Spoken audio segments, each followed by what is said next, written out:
ప్రతిసారి ఈ టీడీపీ గెలిచినప్పుడు, ఈ నారావారు పవర్‌లోకి వచ్చినప్పుడు నరబలి ఎందుకు జరుగుతోంది?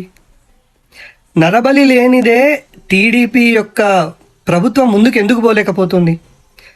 లాస్ట్ టైం వచ్చినప్పుడు పుష్కరాలలో దాదాపు 40 మందిని పొట్టన పెట్టుకున్నాడు.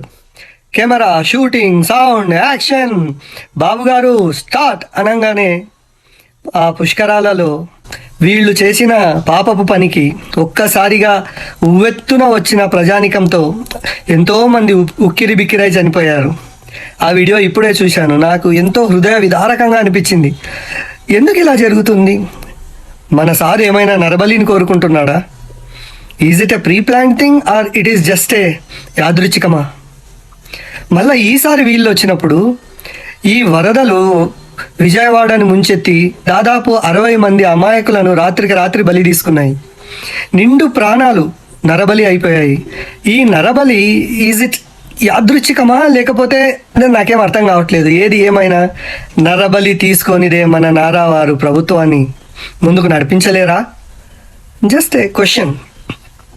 ఇంతకుముందు కూడా చూస్తుంటే ఎర్రచందనం దొంగలని చెప్పి అప్పుడు కూడా దాదాపు 38 మంది నుంచి 48 మందిని నిర్దాక్షిణ్యంగా కూలీలను పట్టుకొని అడవిలోన నిర్దాక్షిణ్యంగా చంపారు. అది ఒక నరబలే. ఈ నరబలులతోనే జరుగుతుందా వీళ్ళ ప్రభుత్వం?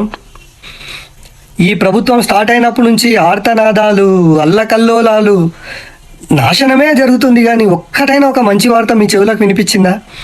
ఇప్పుడు ఈ గవర్నమెంట్ స్టార్ట్ అయ్యి 6 నెలలు అయింది కదా, ఒక్క మంచి వార్త ప్రజలకు వినిపించిందా?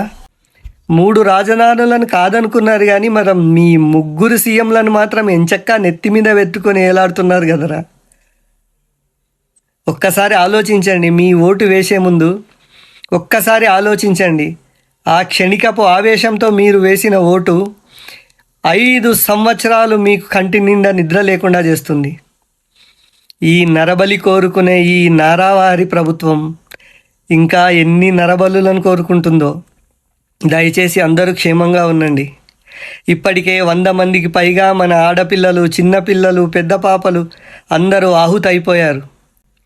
ఇంకా ఎన్ని నరబలులు కావాలి?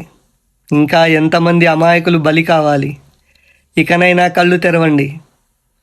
రాజకీయాల కోసం రాజకీయాలు చేసే వ్యక్తులు కావాలా?